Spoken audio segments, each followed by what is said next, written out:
can't even spell, let alone read them. Hi, Hi, darling. honey. How are you? I'm reasonable.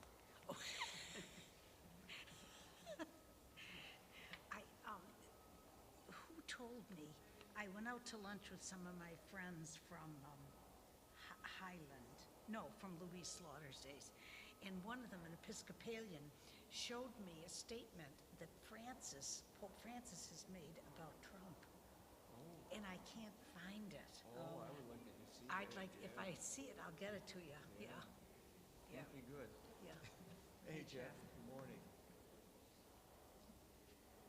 Well, I'll make a comfort stop in the, up it's this picture, only big. It's down there, but big.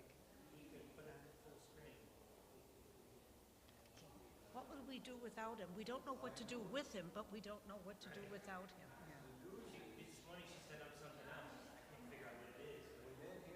So I guess another week we're having you over to Mary's. Yes, I'm Yeah, working on another- it. Yeah. It's a story of two religious boogers that abused a woman, but they tried to, but she wouldn't let them, but they accused her. Oh, Susanna. Oh, Okay, I'm gonna make a comfort stop. You know how it is, TV, tiny black.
Good morning, how are you?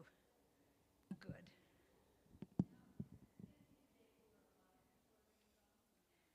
Oh, Every time I come, I want to thank you for doing this. It means a lot to me. well, it means a lot to me to have you here. Do you get my blog? I do. Good. And I watch when I can't be here. I watch online. Thank you. My heart, your heart isn't, though. Talked to Mary Lake for a long time yesterday.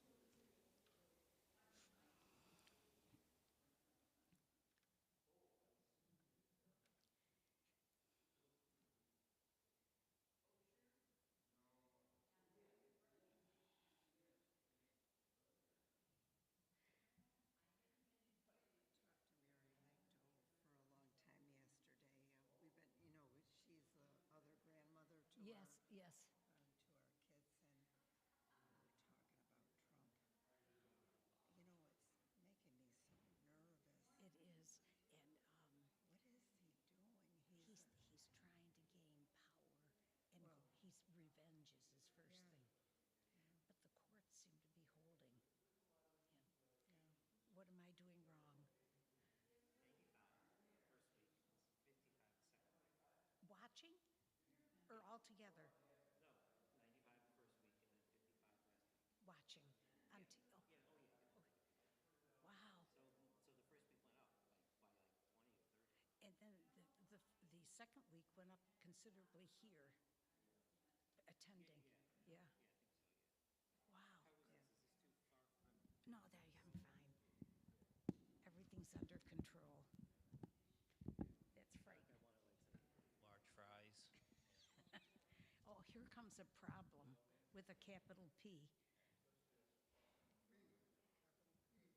How are you? Is this your handiwork? Rembrandt.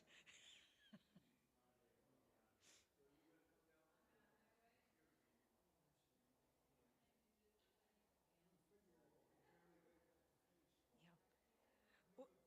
Which one? The one at the kneeling? In the back. Oh, that's the brother. That's. Oh, that's probably one of the helping hands. Yeah. It's beautiful, isn't it? How you doing? I'm under control. Well, I guess they thought I was going to do a hot number today. Oh, that was terrible. Oh, You haven't been for 1 second since I've known you. oh, you were a dolly. Good morning. Good morning. How are you? It's Bridget.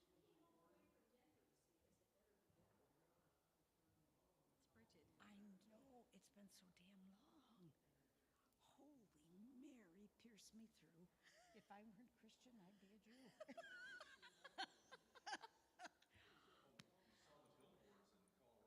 So we had to come. I can't. Popular chick. I mean, Well, it's because I hang out with you. we got the people with the fancy coats and the nice jackets. I mean, I'm really impressed. I'm under control. Well, for 91, not bad. I know, we were trying, I said, she's gotta be 90 by now. I because am. we remember your 80th birthday was at our house. That's right. With Matt and a lot of clergy. Remember that? Those that still speak to me. I know. You know. I'm trying to think of that little house. We went, turn left. What was the name of the street you lived? Trout Creek. That's right. That's right. You don't look a day over 80 to me. You look the same. Well, that's nice. You do. It's all a Botox. Well, that was smart.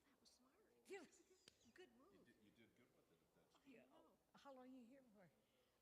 Tuesday. I still have a team of people that works in Rochester, and we still have a son here. Our middle child, Zachary, he lives in Irondequoit. So we had dinner with him last night at the cottage, like old times. Saw Hillary Stott. Oh yeah, we're just stomping around here like we know the place. Well- But we're like, let's find out what's going on at church, and there you were. We were looking for the mass times because they joined the parishes. Yeah. Oh, Rob will be sick. He's away. He is? Yeah. Oh, Well, he called me about a month ago. He was driving by, Trout Creek, and he said, I'm calling her. And we chatted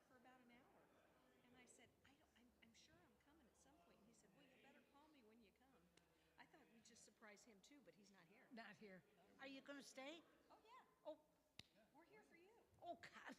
We went on the website to see what time the mass is for, because it's joined, and you're on there. And I'm like, yeah, Saturday morning, let's get up and go. Oh, you're the doll. We got out of bed, and this better be an inspiration.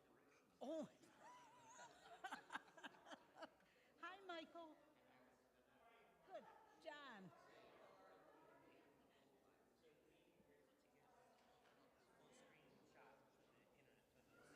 Oh, good.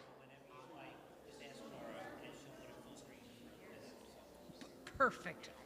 Thank you. You're the best. How you doing?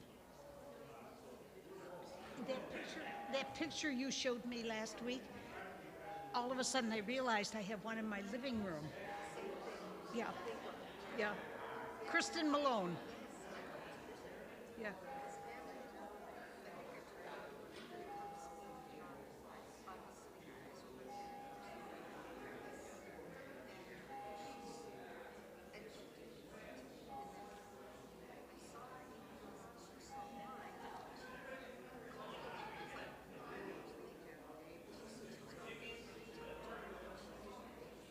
She left the community, yes.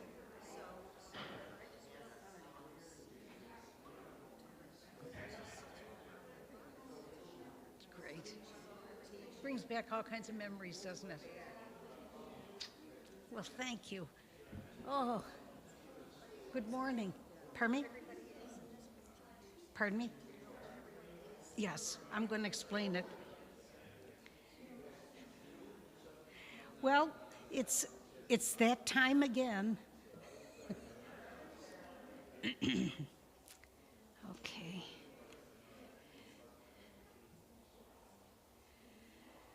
Thank you all for coming again. You're wonderful. From Colorado.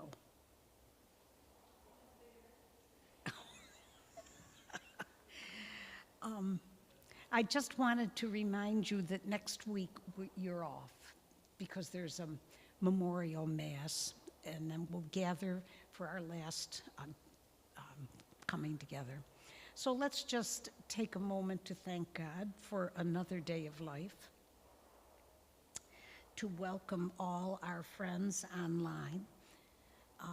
Jeff, you said the first week we had how many online? 95. In the second week, 50, 60. That's wonderful. That's one of the advantages of COVID, isn't it? The one positive thing of COVID. Good morning. I'd like, for just a few moments, to put some closure on the Transfiguration event we talked about last week.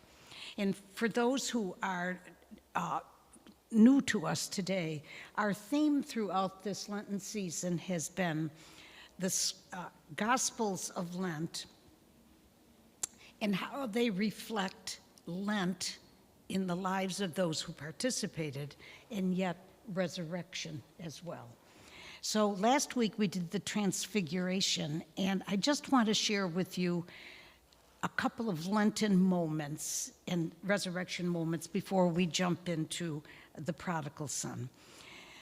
The Lenten moments might be, and you'll probably have something to add, that it ended, that the experience was so powerful, but it ended. Another Lenten moment was that there was still suffering to come, that even though they had gone through this, pain was on the way. And then I just wonder about the 9 other apostles who didn't have the experience. Remember, he took Peter, James, and John. And you wonder if they sensed that they missed something. You just wonder. But the resurrection moments, I think, are that they got a hint about his divinity. And yet they saw links with their traditional faith because Moses and Elijah appeared with him. And it was a gift for them. And they could turn to that gift, especially as the Passion unfolded. So in that gospel, we find both Lenten and resurrection moments.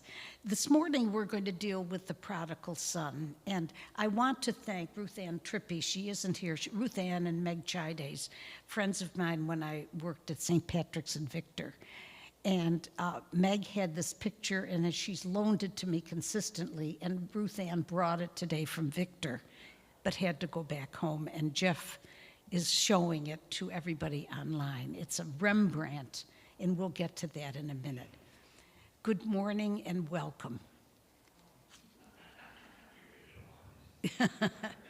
What, honey? Oh, I wasn't going to tell anybody. This picture is on the cover of a book by Henry Nouwen, who's home in God's house. And he wrote the book entitled The Return of the Prodigal Son. And when he was in Europe, he saw this Rembrandt picture, and it just had a powerful impact on him. And we'll turn to this artwork as we go through the morning. I want to read the gospel to you, and then I want to move into some of the context. Remember, we said a couple years ago about Scripture. If you take the text, the Scripture text, without its context, it's pretext. So I want to do a little bit of the context as we go along. So let me read the gospel from Luke.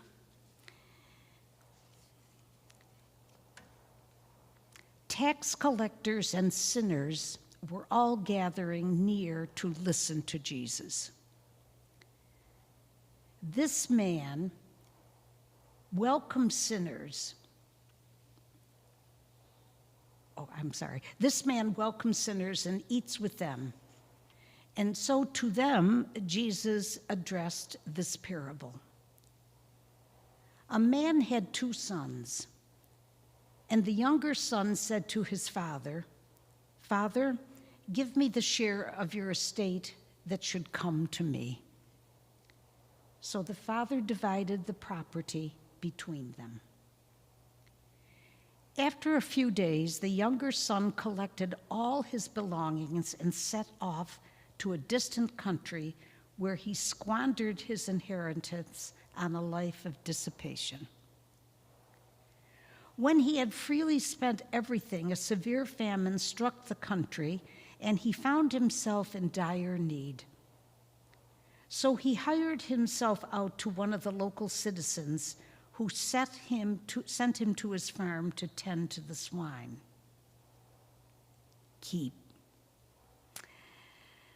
And he longed to eat his fill of the pods on which the swine fed, but nobody gave him any.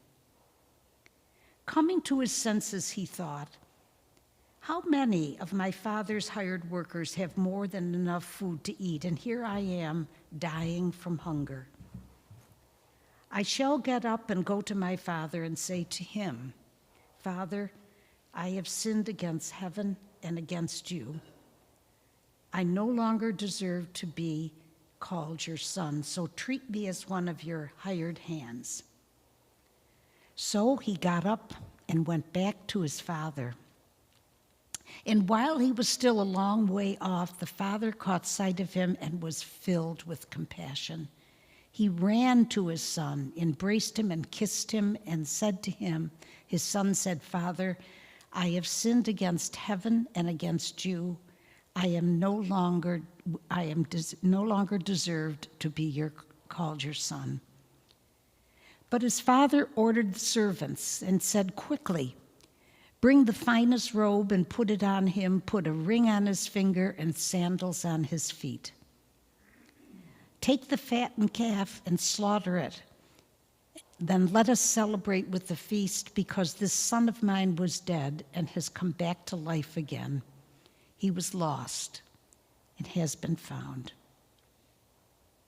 Then the celebration began.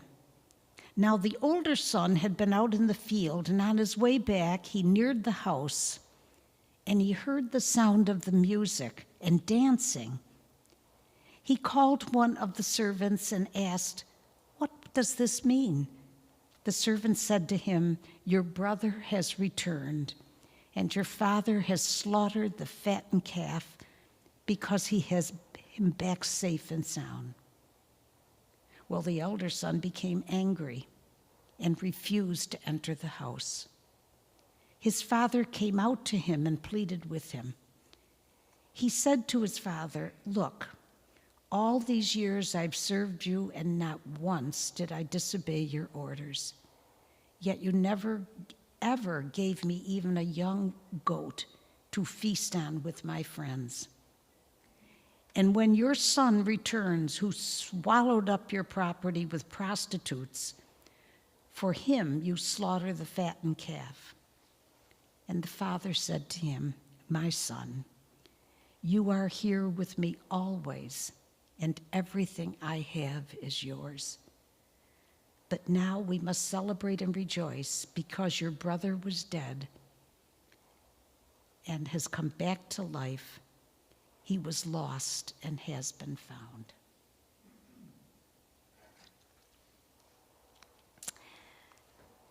Any comments before I talk about the context that struck you that you maybe never heard before? Yes, sir. Rich Portland, in case anybody doesn't know, he's on parole. No, just kidding you. Just I'll try not to violate all right, good. parole. Parole.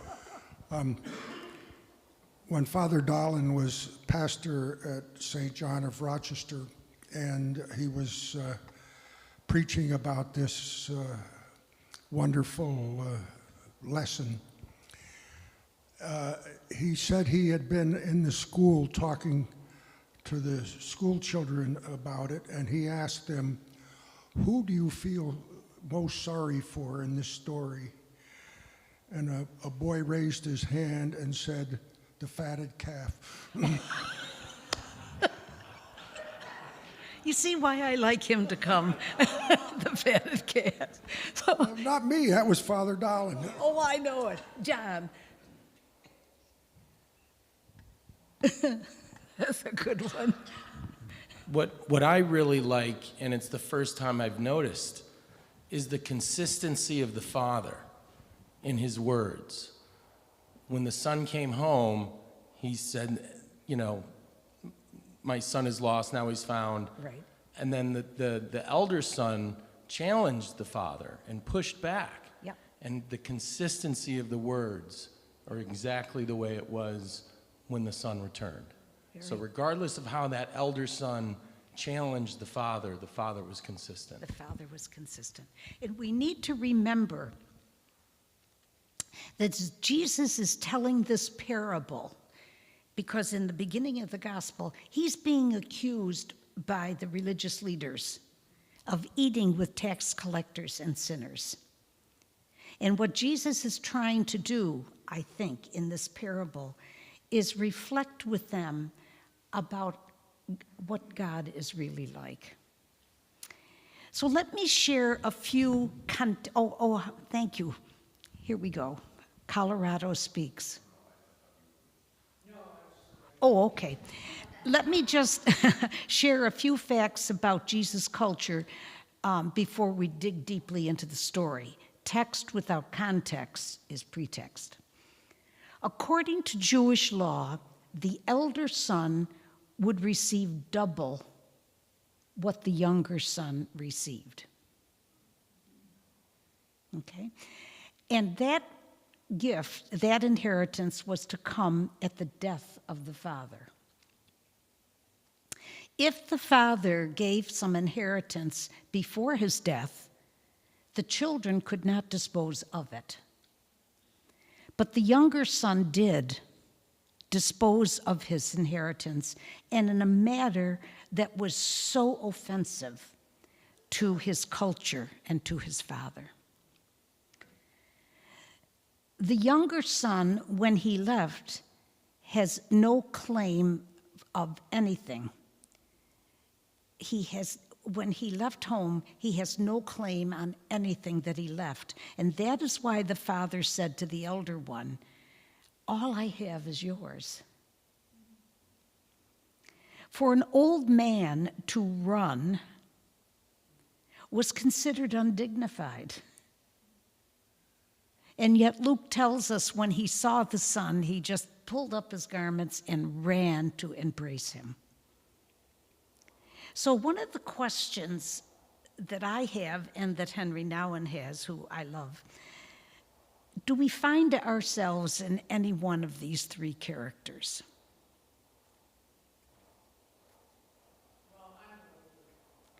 You're the older son. Oh, sweet Mary, help us. I don't want to ride home with them. And John is the younger son. And here's the father sitting here with his hand to his head. That's a good one.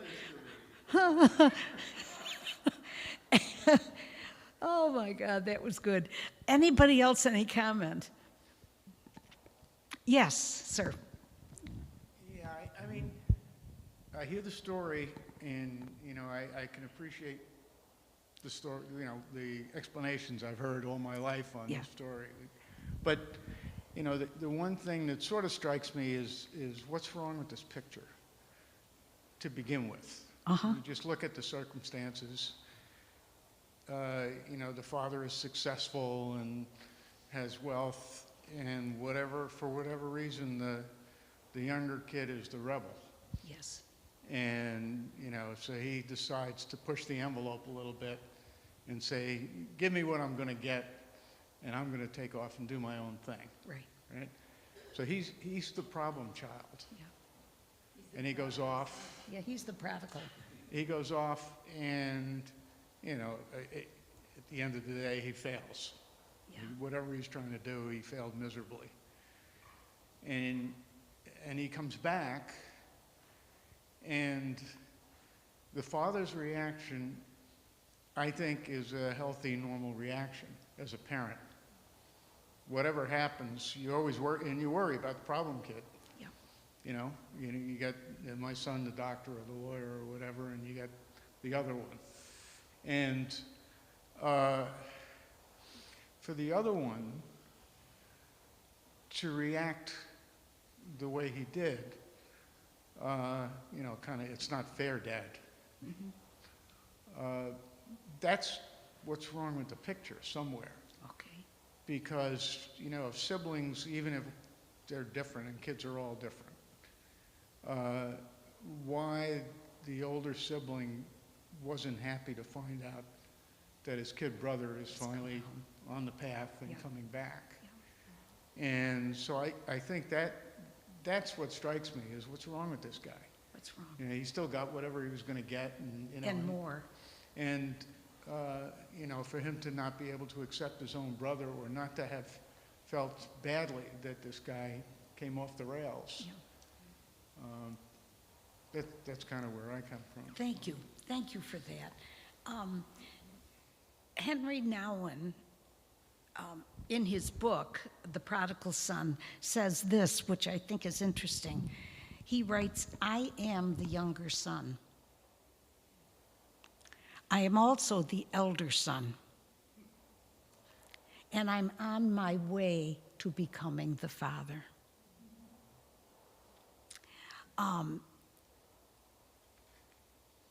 It's just fascinating. And so the question for us today is, this story is filled with Lenten and resurrection experiences. So when we look at the younger son, what is his Lenten experience?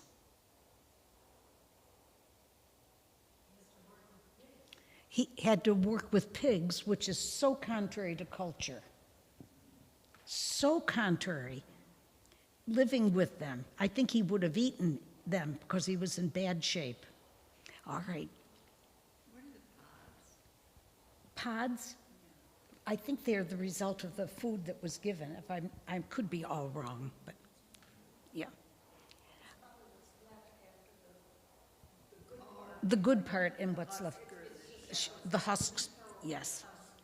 Um, Yes, older son. So what I'm struck by, though, as well, is that the younger son doesn't return because he's seen the error of his ways. He returns because he, at that point, has no choice. He's starving and figures that even the workers at my father's farm are treated better than I'm being treated. So he was desperate. And it's something that the father is very forgiving, but that's a missing piece of it, I think, is does the younger son ever redeem himself or acknowledge that Yeah. he had hurt his family? Well, remember in the text, he said, I no longer can claim to be your son.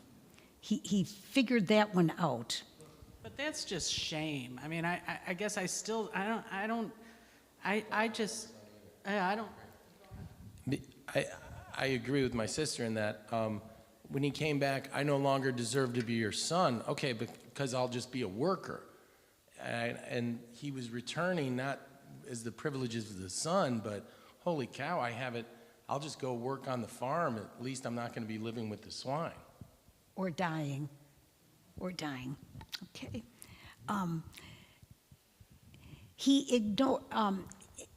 A Lenten thing is that he really ignores what the father must have wanted. To break in culture has to be painful for that context. He was lost in a foreign country. And he moved on his own call, what he felt was his call, and his own choices. He made his own choices. And the decisions failed to satisfy him. He's in a culture that's so antithetical to his roots, hardship, both physical and emotional. And he has no mention when he comes back of his relationship with his brother. Older brother. Do you think he felt like he had a price to pay? I think that's a good question. I don't know. Except when you look at this picture, you get a sense that he has paid quite a price already. Jim? A couple of things. First of all, that the way he was thinking, he wasn't really worried about tradition of the family or the religion or anything. So that didn't bother him. The other thing is the father was so grateful he came. He said, bring him the finest robe and a ring on his finger. Yeah. I would have think he said, take this guy and give him a bath. You know, looking at the picture here. Yeah, that's a good, give him a bath. That's good. Yeah. I remember from a previous discussion about this story, very insightful. It may have come from you. Good. But I think a very interesting aspect is the father must have been continually on the lookout that he hopefully would return. So he had hope despite his sorrow for his son's behavior. And remember now, thank you, and remember that Jesus is telling this parable while he is being criticized for like embracing the younger son. And what he, I think, is trying to say to us, listen, this is how God treats us. It's not maybe how we might treat each other.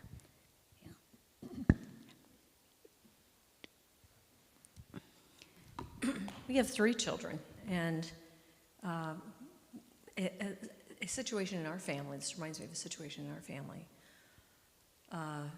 When you're so hurt by one child, and you also watch them suffer, there's nothing harder than watching your child suffer. Mm-hmm.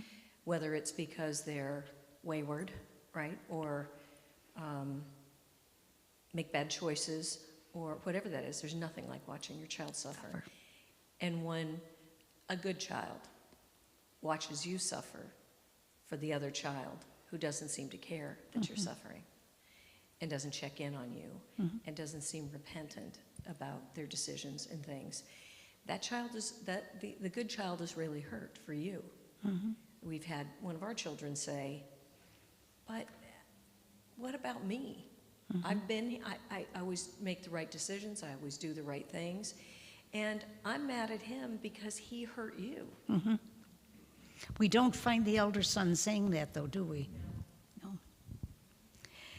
The elder son, yes.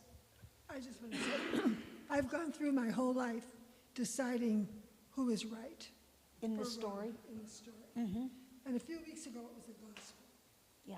And at the end of the gospel, the priest gave a homily on it. Speak right into the thing. The priest gave the homily that he wanted to, and at the very end, he said, have you ever been a parent? And I really think that it's all about the forgiveness that is there, that nothing will take it. It'll hurt you, you'll cry, but in the end, you forgive. And I'm an elder son, and I've had to eat crow in my lifetime along the way and be sorry later on that I could be so selfish. So I think that for me, that's the whole thing. Have you ever been a parent?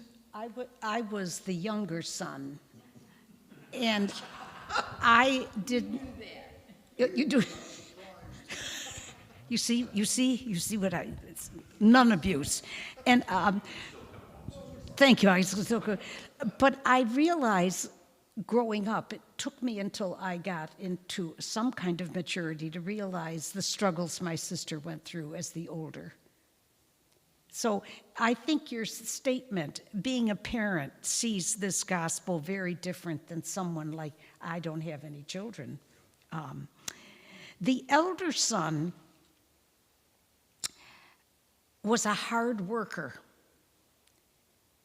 But Father McBride says, whereas the younger one was lost in a foreign country, the older one was lost in his own hostility. He was lost in his hostility. He did not feel appreciated, and he was quite self-centered.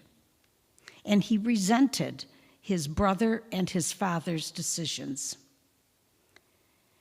You wonder, did the father hope the older one might change? And when the son hears about the party, he disowns his brother by saying to his father, this son of yours, not my brother. And he distanced himself from his father. Now, the Lenten experience for the father is just all over the place. You'd probably sense that there was a history of lack of harmony between the two young brothers. And he had a clear love and respect for his older son. But he chooses love over tradition. And he took a risk. But it had to be, the fact that somebody said he was out watching for him and ran, it had to be on his mind constantly. Will he come back? And so, yes. He also, and I just thought of this as you're speaking, he also, during the time that the son is away, he probably felt guilty because, to use a common term, he was an enabler. Yeah, that's interesting. As opposed to when the son came and said, give me what's going to be mine and I'm going to go do my thing, saying, slow down. Yeah. He enabled that to happen. So Yeah. there's probably a lot of guilt right there. Good. So you see, when you take, this is what Jesus is asking us to do with the parable. We read it and it takes 3 minutes. the gospel of the Lord, sit down, boom. It could take a whole day for a group of people to sit with Jesus and interrupt him and say, like you said, well, why did the Father enable him? And you look for different meanings in the text. Do we have any idea where the mother was? Well, I was going to ask that question. That was my next question. I often wonder where the mother was in the story. And if you note the portrait here of the father, and you can come up and the son is kneeling at his feet. In Rembrandt, in the portrait, the father is leaning over the son with his two hands on the son's shoulders. And if you look carefully at the two hands, one is very masculine and one is a bit more feminine. It's interesting. Was Rembrandt trying to say there is a maternal forgiveness here as well as a paternal? It's just interesting. That was the artist's choice, and that captured Henry Nouwen, the two hands. We can understand that, as Nouwen says, we are on our way to becoming the Father, because it's a lifelong journey to try to love people into life and to call them to account. But there are resurrection moments here. The younger son changes. He suffered and had experience, and he was full of courage and honesty to come home. Some people wouldn't risk it. Okay? There's the elder son speaking. Please, come on. I don't, he didn't have a choice at that point. Okay. And I just see it was desperation. You end up going home, but I don't see that he changed. He changed because he lost everything. Okay. You're hard on him. I am. Let me speak, let the father speak here. With his two sons. What are you going to say, Dad? No, I'm not going to say anything good about the younger one. But in fact, this is something my grandfather, Hirschman, had the opportunity to do. He had a farm in Henrietta on John Street. John Street was his father's name, John Hirschman. And the father said, when you reach 21, you get a certain amount of money, and you can leave, or you can stay and continue to work on the farm. And he took the money and went into Rochester and worked in a company and married my grandmother. He didn't squander the money. He worked hard for the rest of his life until he died. But I guess the point is, you had mentioned how the elder son was self-centered. I felt the younger one was self-centered. I mean, he had an opportunity. He didn't have to leave. He asked for his share, and he could have stayed and continued to work on the farm, but he chose to go and squander his inheritance. So I don't think there's much glory there to the younger one. All right, fair enough. Fair enough. That's interesting. It's interesting. Yeah. Walk a mile, yeah. Just, yeah, right. I think as a parent, there's a concept out there called tough love. Yep. Right? And which means make your kid live with the consequences of their decisions, and don't be so free to try to fix their problems with more money. And I think that's a dilemma that all parents face. Yeah. Because, I think we want to fix our kids' problems and get them to get back on the track and be able to succeed. And it's a tough call. It is a tough call. And so, was the father right to give him the wealth and let him take off and do his own thing, especially since we know he's going to fail doing it? But it's a very difficult call to say when you have the power to fix a problem and you decide that it's better for the kid that I don't fix the problem and let him live with it. And I think we're a bottomless pit in terms of, I think the problem kid in most families, fortunately or unfortunately, ends up getting more than the kid who takes the straight path, because they're fine. You don't worry so much about them. It's interesting. Oh, Yes, honey. I love Henry Nouwen, and I'm enjoying the conversation we've had many times. But something we're not discussing is that Jesus was describing God the Father. I was just thinking that, yeah. Were you thinking that? Yeah, that's the thing that is the bottom line here, that that's why Nouwen says, I am the younger son and I am the older son, and I'm trying to be the father. And Jesus was talking, and I found it interesting when I went over this morning, because he was being criticized by the Pharisees. And the Pharisees are such that they are the ones who can really explain that they've got the truth. And what I think Jesus is doing here is trying to say to his fellow countrymen and women, I want you to see this picture of God the Father as I know God the Father. And it's very contrary to how some of us might react. And yet it's awfully encouraging, because we are the younger son at times. Maybe not as grossly wrong, but we're the younger son at times. Excuse me. Yes, love. I had a thought about the younger son. Uh-huh. He probably felt he couldn't live up to what his brother was. Oh, I never had thought of that, yeah. He probably had it. He felt, I can never match up. I'm going to leave this situation. Yeah. And he needed money to leave. That's an interesting point. Being the youngest. Kathy? I would just like to add to that, we talked about context in the beginning. Yeah. What was the context of the relationship of those children growing up? This may have started when they were very young. Yeah. And reached a climax. Yeah, it's interesting.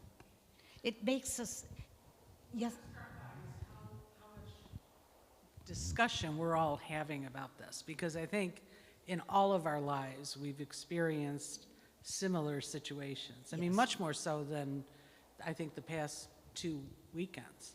And Yeah. I think that this is, symbolic of how insightful the gospel is, that how many years ago was it written? And still today, we can all identify with it. No, I know. Yeah, the questions are perhaps more than the solutions, and that's what we're being invited. And I think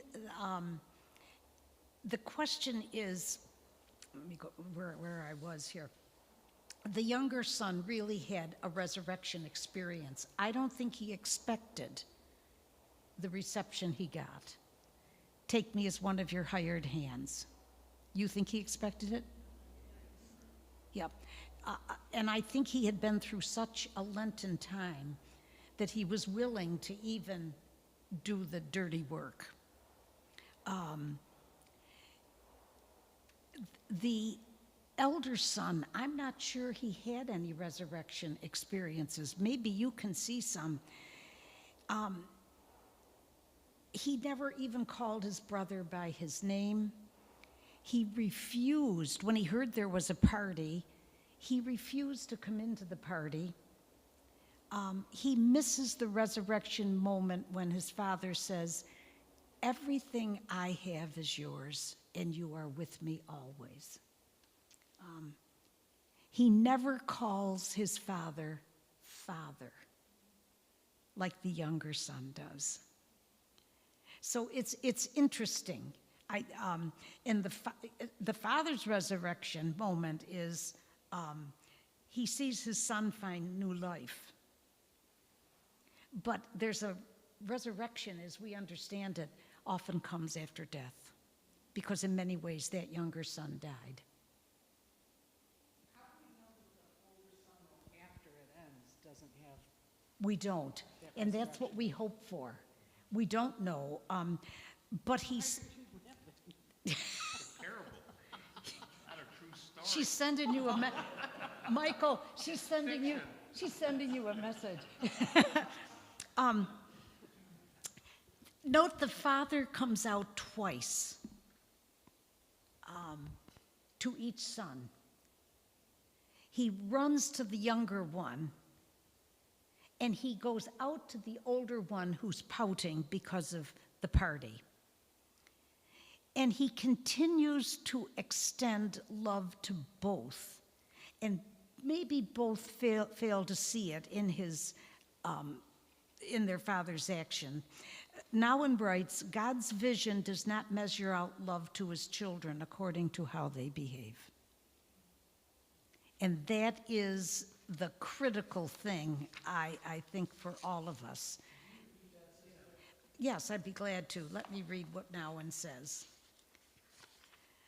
God's vision does not measure out love to his children according to how they behave. Sister, I may have missed this. Oh, no. What, honey? Pardon me? God's love is unconditional. It's unconditional. I may have missed this in the beginning, but wasn't he talking to sinners? He wasn't talking to the broad public, and he wasn't talking to disciples? Well, wasn't he talking to the people who needed to hear this the most? Let me go back and one find. line? He was being criticized. Let's see if I got the right one here. That's. He was being criticized by the Pharisees for his behavior toward sinners. That he eats with sinners. Okay. And he welcomes tax collectors. And in 2 weeks, we find is lovely to a woman caught in adultery, and we have to look at the word caught and what that meant. So he's being criticized for his behavior. I think it's here. I feel like the rest of the parable story is just ancillary things that people can talk back and forth about, but I feel like the crux of that is if you are the sinner, you need to know that you can run home to your God at any time, no matter what your behavior was, regardless of what the rest of us think of you, Yeah. or how your family treats you, or how your public treats you. And what he was saying here is the religious leaders of the day were judging others on externals, the purity laws and how they acted and how much they donated. Yeah.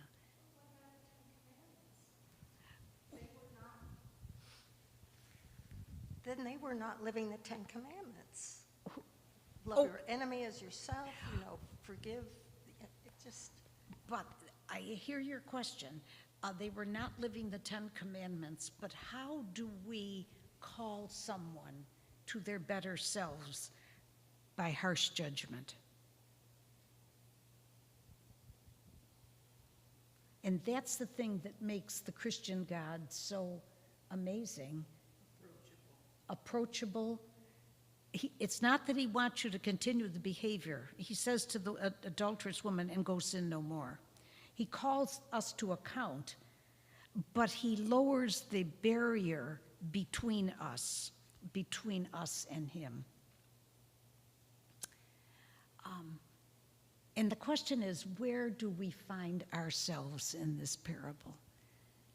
A lot of you can say the parent, because you are. I can't. I'll share some with you. Say what?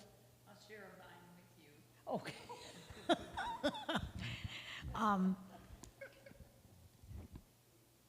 And I think the fundamental question, and he's also speaking to religious leaders who were tremendously judgmental of him and others. Why do you eat with tax collectors? Why do you embrace prostitutes? Why do you reach out to foreigners and pagans? He's revealing to us what he wants us to understand about how God treats us.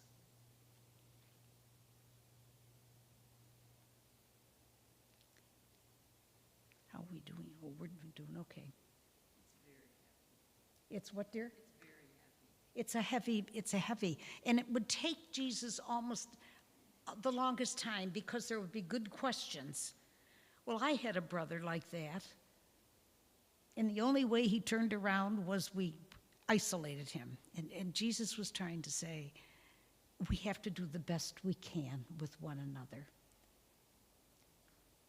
Well, whether you're a parent or not, compassion is something we can all experience, either as the recipient of it or someone who, directs the compassion. It seems to me that example strikes me as an example of where Christ is trying to describe what compassion really means. Mm-hmm. It's a difficult situation, but the father obviously was compassionate to the younger son, even though he squandered himself and sinned against, God and his father. And he was compassionate toward the elder one. He went out to him and said, come in and celebrate. Everything I have is yours. But it wasn't going to work in this story. Rosemary, what do you think? I know you're thinking. I knew it. I read her mind. Have ESP. Yeah, that look. I wasn't going to share this, but it kind of fits. I was born when my sister was 15 years old, going on 16. And she was married when she was young and moved out of the house. And during my growing up years, when I could know her, she was really busy with her own life. And then she was married and had a child, and I had a very happy life, but not much of a relationship with my sister. And my mother became ill, and for 5 years we took care of her when she had a stroke. Mm-hmm. And one day my sister said to me, I am so happy to have you to be my sister. I really was not happy when you were born. Well, that's understandable, isn't it? That To- was the resurrection, I believe, for my sister. Yep. And it was also a resurrection, an insight that I never had. A resurrection and an insight you never had. Yeah. Yes, sir. I wonder what the invitees at the party were thinking as all this was transpiring. Yeah. I think they were being, obviously they were probably friends of the father. Yes. And knew what the relationship between the younger brother and the older brother. They knew the was. history. Yeah, the history of the family. And I wondered what they were talking about at the table as they were feasting. Saying to one another, I wonder where the older brother is. Yeah. He ought to be here. Yeah. And why did the father leave the party for a bit? Yeah. That's an interesting insight. Yeah. Well, there we have it. And I think we're invited for several things. Number one, where do we find ourselves in the story? And have we thought of God as being that open-minded and open-handed with us? Or were we brought up with a very judgmental God? I was. I don't know about you. But to show that unconditional love that Jesus is trying to say, this is what God is all about. So I am going to continue to eat with tax collectors and sinners. And you go to confession. No. Pardon me, dear? Well, do you think? in the Because you don't know. painting, you see the father, you can't miss the father, leaning over the son. And when you have a chance, we'll end soon so you can see it. The son is in such bad shape that a sandal is falling off, and he looks awful. To the right, I have always felt that was the elder son, looking not too happy. Yeah, the older son. And then in the background, I don't know if that were hired hands or not, but the light is on the father's face and a little on the older son's face. And the son, the young son just looks awful. He's painted him in such a way that he just looks disheveled and ill and awful. Because he was. Jim. I find it interesting that these parables that Christ said were so deep, probably deeper than anybody ever thought, maybe for years and years. But now look at us going in so deep to these parables and bringing out our own personal thoughts, our lives, what it means to us. That's how important and strong these parables, not only this one, but so many others that he said. Yep. The message was just too hard for some to accept. They thought it was a criticism of their faith. And remember, he said, I haven't come to destroy the law, I've come to fulfill it. Calling us back to what the original covenant was. And then we have to remember the context in which Jesus was telling this story. What a risk he took with the Pharisees, the people who explained the law and enforced it. What a risk he took to tell the story in front of them. Yeah. Yes, sir. Yeah, I've often thought that homilies I hear in church don't take the easy path for those of us who are parents and just talk about our relationship with God the way you would think about your own kids. And that it's not an accounting exercise that comes out even at the end. Yeah. It's really bottomless, full of pit or whatever, of love, a fountain of love that you'll do anything you can to try to, not to make people proud or superior, but just to get people to have a calm, normal, loving existence, and to be able to live in the world. So I think family is the best, I guess where I'm coming out, family is to me the best metaphor for our relationship with God, because that's just the way it is. And kids can screw up, and the parents, unless there's something wrong, will always try to take them back, and it's hard not to. Well, I think that's a very interesting piece, that the Creator is called Father. Now, for me, I don't like that. I think because it became so patriarchal, that in the Middle Ages, the teaching was that it took longer for me to develop in my mother's womb than for you. Yes, and that the soul didn't come to me as quickly as it came to Mike. So I think you're absolutely correct. The family image is a wonderful way to find the expression of God's image with us. He calls us children of God. But when we make it too male, a whole part of the population feels left out. Kathy. Pardon me? There's the problem with the picture. Go ahead. There's no maternal sense. Only None. You're absolutely correct.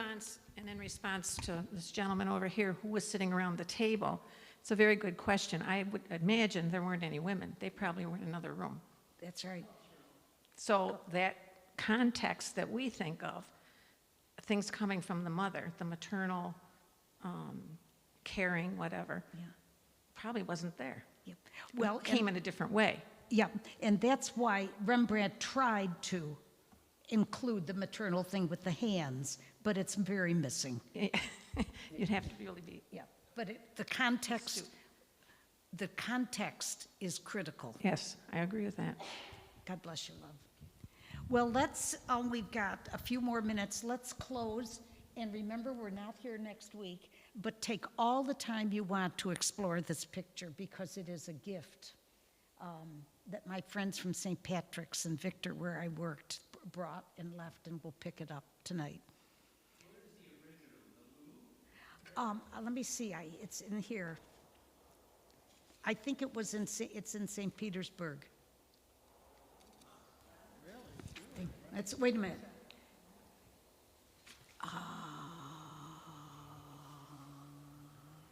I've got to look for it. I've got to look for it. In your I can't tell you. Oh, thank you. Here come. I keep looking at the painting, and I am drawn more to the hands than to the faces. Yeah. And, you know, the saying all hands on deck, or... Hands-on ministry. Exactly. To me, the significance of the hands on the youngest son is the most significant piece of the painting. Mm-hmm. And the message of what, when we actually encounter somebody physically with touch and hands-on, we're really close to that person. Yeah. And note the hands of the son, older son, clutched. St. Petersburg? Yeah. The older son's hands are clutched to his... And it was one of Rembrandt's final works. One of Rembrandt's It was one of Rembrandt's final works, and it's in the Hermitage Museum in St. Petersburg. It changed Nouwen's life. It did. And so we leave today with, where do I find myself in 2025? With the younger son? Oh, perhaps at times. With the older son? With the father. Yeah. There's no prodigal woman. Well, prodigal has gotten this taste of evil, but prodigal means excessive. So it's a prodigal father, and it's a prodigal older brother, but they're different in a way. Yeah. Yes, sir. I have a funny story. I had an older sister. She's in heaven now, Rose, who was 4 years older than I, and a younger brother who is 6 years younger than I am. You're right in the middle. And I think it was at my son's wedding when my brother was talking to a friend of ours, and they related this story to me. And I don't know what the context of the conversation was, but my younger brother said, well, he said, Rose got the good looks, Bill got the brains, and I got acne and bad breath. And I thought that was an interesting reflection on family Dynamics. That's a good one. That's a good one. Well, thank you. You are wonderful, and you are a gift to me. And enjoy the picture. That's good. He got the brains, you got the looks, and I got bad breath and acne. Now that is something. Sounds like your father's